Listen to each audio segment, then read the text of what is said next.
On the outskirts of Huliaipole, the enemy has reached the homeland of Nestor Makhno. In Pokrovsk, amidst fire and ruins, our Titans are holding the northern part of the city, not allowing the enemy to occupy Pokrovsk. Speaking Ukrainian with an American accent, the fighters of the international unit are fiercely clearing the Serebryansky Forest. Greetings to you. This is the on-duty operational program from the SpetsCor editorial team. We analyze the situation on the front lines using open sources and interactive maps. Our studio guest today, a reserve officer, military attaché in France in 2011 to 2012, and brigade commander of one of the AFU brigades in 2022 to 2023. Oleksandr Saienko, welcome. Thank you.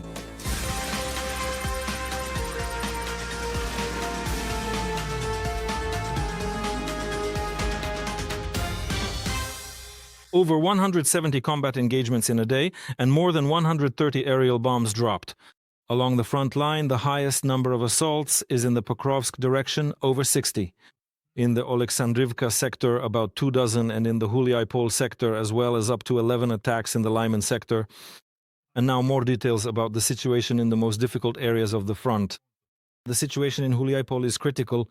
As a result of successful counterattacks in the north and east, the enemy has reached the eastern outskirts of the city. It's still hard to believe. A fortified area that held for 4 years, the enemy managed to break through in just 2 months by flanking our defenders. The aggressors' plan, involving in particular the 5th and 36th Combined Arms Armies, was to encircle the Huliaipole district from the north. It was likely successful due to a series of effective counterattacks, particularly in the areas of Yehorivka, Solodke, Rivnopilia, and Zeleny High. The situation in Huliaipole is currently very difficult, as the enemy managed to cross the Huliaipole River in the area of Chervony and Marfopil and reach the southern outskirts of Huliaipole.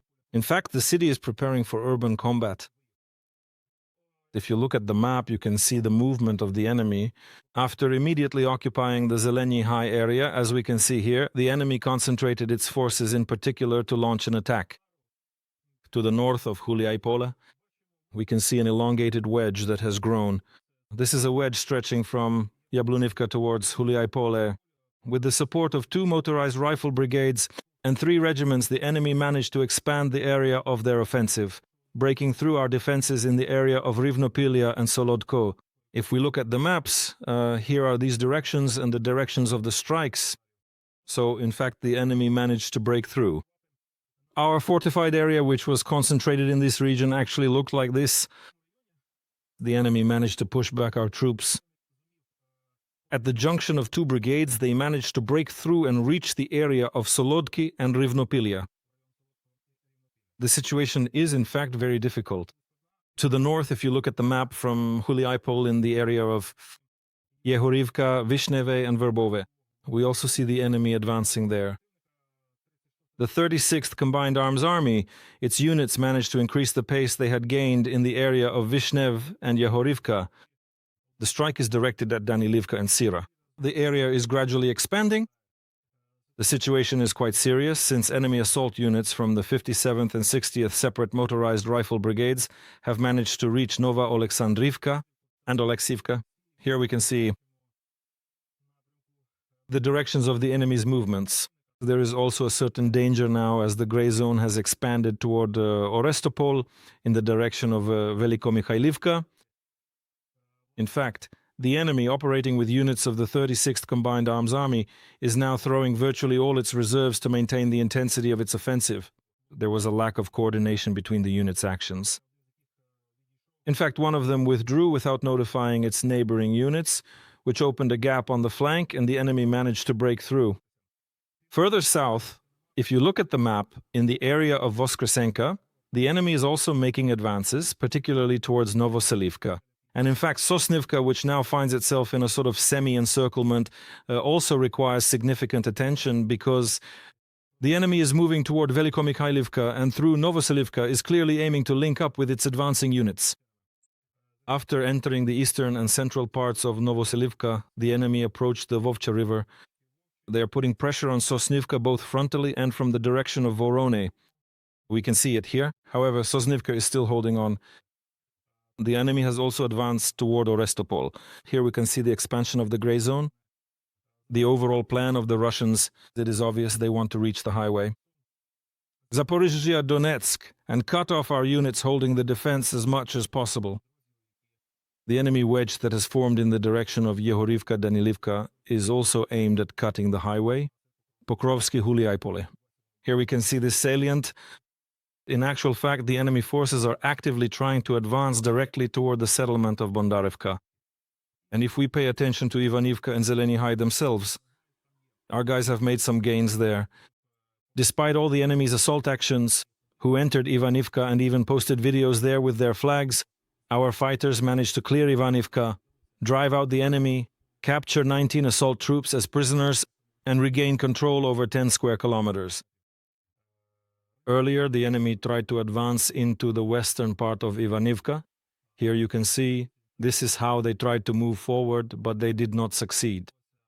Thanks to the successful counteroffensive actions of the armed forces of Ukraine, the enemy was pushed back towards Zeleny High, being driven out of Ivanivka. The enemy also has certain forces and units in the area of Dakhne. The 74th Motorized Rifle Brigade. They are trying to break through to Novopavlivka. Here is this salient, as we can see, which our defenders are holding. The enemy is trying to advance toward Novopavlivka, both from Dakhne and between Dakhne and the branch as well. However, our defenders are holding the line, not allowing the enemy to gain a foothold on the southern outskirts of Novopavlivka. Now, about what is happening in the Oleksandrivka direction. In the area of Verbov and Yevoryuki, we have the opportunity to speak with the commander of the 424th SBS Svarog Battalion, call sign Zuk. Greetings to you. Yes, greetings, dear Ukrainians. Let me remind our viewers about the fundraiser, the details, and the QR code on your screens. Friends, please join in. The guys need funds and are raising money for a vehicle because their mobility and safety depend on it. So, please tell us, if we go back to, let's say, the situation that has now developed on the battlefield, how is the enemy, from what you see, able to cross the Yanchel River so quickly in certain areas, effectively speeding up their movements? After all, everyone was hoping that the Yanchel would be, a steady obstacle for the enemy. The enemy, I can say, is actively using the features of the terrain and the marshy areas of the Yanchel River. It's shallow. This summer there was little rain, little precipitation, so there's not much water, and in some areas it can be crossed without special equipment. The enemy is skillfully taking advantage of this. Tell me, please, how often do you have to destroy flag bearers? Is this a new ideological tactic of the enemy, to run somewhere, stick a rag in the ground and record it, only to then be destroyed by our forces? Yes, that's the case. I think that most likely they have a widespread task to demonstrate their presence in various settlements by raising their tricolor flag. 2 weeks ago, our soldiers detected 2 servicemen of the Russian armed forces in this way, who tried to sneak in their rag and set it up in a settlement. They were eliminated. I think the enemy is trying to do this to show their own people that they are conquering something. They have lost a lot, so they need to show some kind of victories. That's probably why they resort to such tricks. What forces is the enemy using on your sector? Any pauses in their movement, or are those killed immediately replaced? Well, in reality, you can't say that the enemy has unlimited resources. There are signs that an intercepted communication showed that the rank and file refused to carry out orders, because everyone who goes out usually doesn't come back. We almost never observe the enemy conducting medical evacuations in our sectors. It seems like they just keep pushing forward, and if they get wounded or fatally injured, they don't even collect the bodies. Thank you for the update on the situation in the Oleksandrivka direction near Verbov. The commander of the 424th SBS Battalion told us about Ihorivka. Svarok with the call sign Zuk. Let me remind our viewers about the fundraiser. The payment details are on your screens. The guys need a vehicle. What made it possible to break through our fortified area near Huliaipole so quickly? In fact, it had been holding successfully for the past few years. And here, in just a few weeks, they're tearing off chunks. You've already answered your own question. A little bit. Earlier, when the brigade managed to strike, there was a lack of coordination, and as far as I understand, there was a change of units there. Rotation. Rotation, yes. And at that time, such a strike was delivered, but the enemy did not break out into operational space. In other words, they did not achieve their goal of capturing Pokrovsk and Huliaipole. There were certain tactical successes, but overall, as we can see, they did not achieve the objective they had in mind. Because the main objective, as you can see on the map yourself, is that Pokrovsk is their main direction of attack in this area. In your opinion, will the occupiers get involved now in street fighting in Huliaipole? Will they try now to surround it as much as possible from all sides and only then, let's say, move in frontally into the town? Because there are signs, there is already an approach from the north, there are signs from the south as well, so... You just mentioned those flag-bearing units, those groups. This is ideological conditioning and for the enemy now, participating in these urban battles and raising flags in captured locations. This is one of the main ideological moves, which is aimed not only at their domestic audience, I mean the Russians, but also the global community, because there are negotiations underway now. And we shouldn't forget that Russia always, during any negotiations about a ceasefire or about a peaceful settlement, it only increases the pressure and ramps up the ideological messaging, both for the domestic audience and for the participants in the negotiations. In other words, for them, these are urban battles. Right now, it's like a marker, where they can note the raising of certain flags. I think, in fact, in the near future, we can expect urban battles and the fortresses of Huliaipole. They will get drawn into these battles to secure their victory. Well, not so much to secure it, but to show it. Even without having an actual presence there, but thanks to these suicidal, daring raids, raising a prominent flag to capture it with a drone, and then vividly telling compelling stories about how truly heroically they enter this or that settlement. The battle for Pokrovsk. The enemy continues its operation to push the Ukrainian armed forces out of Pokrovsk and Myrnorad. To do this, they deployed units from 2 combined arms armies at once, the 2nd and the 51st. In addition, the enemy is using up to 3 rifle brigades from the 41st Combined Arms Army in the Pokrovsk direction. If you look at the map, Pokrovsk is basically entirely in the red zone. Units of the 2nd and 41st Combined Arms Armies of the enemy are there. They currently dominate the central and southern parts of the city. Essentially, the enemy is trying to completely push our forces out of the northern part. According to our military, particularly the General Staff, Ukrainian troops present in the northern part have entrenched themselves near the railway, and fighting is also ongoing in the industrial zone area. The streets in the city are changing hands repeatedly. In fact, a defensive line has been established in the northern part. The city no longer exists. The enemy is pushing towards Rodenska. This is a very important area. If you look at the maps, you can see the direction of the enemy's movement in the area of Chervony, Lyman and Rodensky. Also, through Novo-Ekonomikin along the highway, the enemy is advancing towards Myrnograd. Why is the enemy moving towards Rodensky and Chervony, Lyman? It is clear that the enemy's intention, given their area of operations, is to prevent our fighters from holding this corridor, specifically the logistical route through which our units enter to defend Myrnograd. It is also worth noting that the enemy is attempting to assault in the area of Rivne. The settlement itself, as well as part of the settlement of Svitlo, are currently in our hands. In other words, the enemy is now trying to move along the highway in order to tighten the noose around Myrnograd. The situation around Myrnograd is also quite difficult and complicated. According to the General Staff, a rotation of our troops was successfully carried out. Ammunition was brought in. However, if you look at the maps, the interactive ones, you can see that the area around Myrnograd is narrowing. There is enemy advancement near Lyubuka and Moskovske. In fact, they are entering from the south through Chervony Yar, narrowing our operational space and limiting our ability to maneuver. Myrnograd is holding on, so let's say the enemy is deploying a truly massive number of its servicemen from 2 combined arms armies simultaneously, all at once. The strategic intention is quite clear: to effectively cut off this salient, straighten out this section, in order to then be able to move northward toward the strategically important Drushkivka. It's also important to assess the situation in the area of Novyi Shakovy. Our valiant troops also successfully managed to push the enemy forces back there. We have, yes, we do indeed have some significant and strategic gains here as well. These advancements are quite encouraging. However, the enemy has forces and reserves.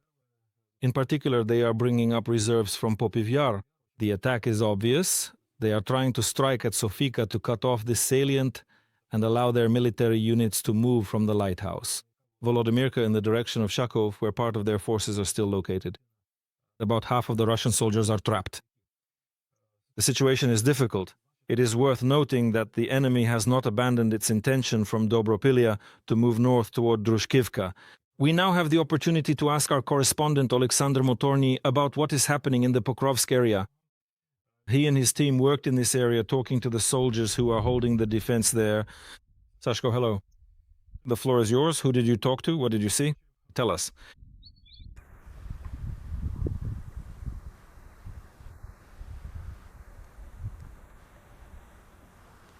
Hello, Ruslan. A phrase. Sector of the front with the highest intensity of the war, where between 50 and 100 combat clashes take place. Every day this is a section of the LBS where the enemy simultaneously tries to attack along the front, puts pressure on the flanks, and very often uses small sabotage groups of up to 3 people to stealthily crawl into the rear of Ukrainian defensive positions.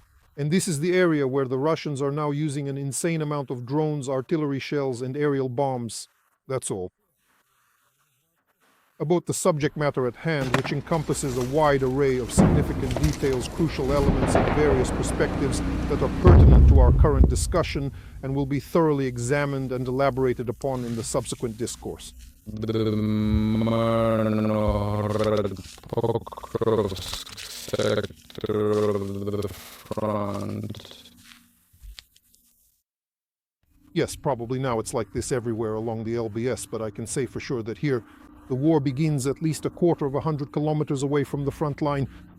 Any transport, military, civilian, four-wheeled, two-wheeled, almost certainly becomes a target if it gets any closer. Accordingly, away, all settlements located at this distance from the LBZ now resemble apocalyptic scenery, and living there, even existing, is simply impossible.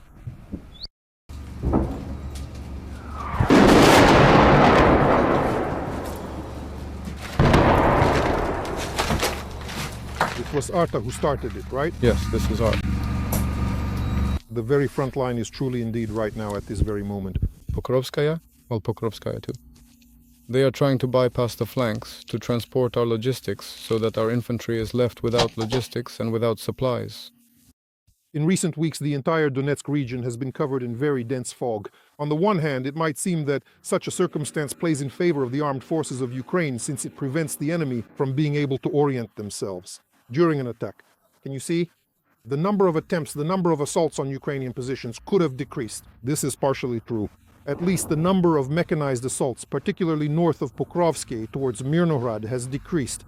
But the fog almost makes quality reconnaissance using UAVs impossible. And the enemy is taking advantage of this, sending forward small sabotage and reconnaissance groups. In fact, this tactic now accounts for, I don't know, about 80% of all attempts by the occupiers to advance. The intensity is such that they move forward little by little every day. Sometimes they manage to infiltrate a settlement, and right now there are street battles going on there. A separate topic is the enemy's glide bombs. The Russians mostly use all-weather Su-34 fighter bombers to drop them. Accordingly, poor visibility. It doesn't play any role at all. The enemy uses glide bombs by the dozens, attacking both the front line and rear areas, especially the positions of Ukrainian drone operators and any ground routes, roads, and paths connecting to the front line. Glide bombs are the main thing. Whether it was on the previous front or on this one, we are losing positions mainly because of the strikes from glide bombs. Quite often on the Pokrovsk-Vinogradsk sector, circumstances develop in such a way that our drone crews have to engage in direct small arms combat. It's precisely because of that kind of fog when the enemy sneaks in unnoticed. Of course, this greatly complicates the situation, but at least it can be countered, ultimately just killing Russian saboteurs. As before, there is no systematic counteraction. Shelters, of course, do help, but against 3-ton bombs, which the Russians are literally using right now to clear potential routes for their infantry, particularly in Mirnograd, they offer little protection. What kind of shelter would actually be effective? That's the situation here. Ruslana. Thank you, Sashko, for the information from the Pokrovsk direction. That was our correspondent, Oleksandr Motorny. Mr. Oleksandr, please tell us, in your opinion, why aren't we withdrawing now? Are our forces, our units, still holding this pocket to tie down and destroy enemy forces, or are they simply restricted in movement now? It's unlikely that movement is restricted. It also seems rather strange to me. I would still, for the sake of preserving the most combat-ready units, because fighting in such conditions requires personnel to have very high motivation and training, it would make sense to withdraw along the highway. Mirnohrad-Pokrovsk, because at the moment Rodinske, not Mirnohrad, is the key to the defense in this area. If there is a breakthrough or penetration, if the enemy pushes through or seeps through Rodinske towards Rivne, it will be quite difficult. Then, to continue fighting in the Mirnohrad area? My opinion hasn't changed. We need to shorten the front line here and hold the defense along the road. That's just my personal opinion. The enemy is absolutely not giving up on their crucial Dobropilia salient. In your considered opinion, will he continue to advance relentlessly, splitting up his encircled and isolated units and moving them purposefully toward the strategic town of Drushkivka? You mean in the Shakov area? Yes. If the enemy reduces pressure in the Shakov area, then our units will be able to counterattack in the Rodinske area. These actions are interconnected. In addition to trying to deblock their units, they are also preventing our counterattacks in the Rodinske area. This is in order to significantly improve our strategic position for the military garrisons in Mirnohrad and Pokrovsk. In your opinion, does time actually work against us with this bottleneck that has formed near Mirnohrad? And a large number of combat units could end up encircled. And such a balance of forces would obviously not benefit either society or the army. That is, conversations will start again, there will be new accusations. In other words, the morale in both society and the army could be somewhat undermined by this. It's not about the conversations, it's about common sense. That is what I was talking about, that military expediency should outweigh political expediency. Those are my conclusions. The situation in the Lyman direction is very difficult. The enemy, with the forces of the 25th Combined Arms Army, broke through the defenses in the area of Yarmolyuk. If you look at the map, you can see this branching of wedges that have formed around Yarmolyuk. The enemy struck, in fact, in the area of Dronivka and managed to advance to the Siversky Donets River. After months of defense, the defense forces still had to withdraw from the northeastern outskirts of the city of Yarmolyuk. Currently, they are deployed in the southern part of the city itself. The enemy bypassed to the north of Dronivka. Yarmolyuk from the northwest cut off the Yarmolyuk-Zarychny road. This road is very important for us. This is what it looks like.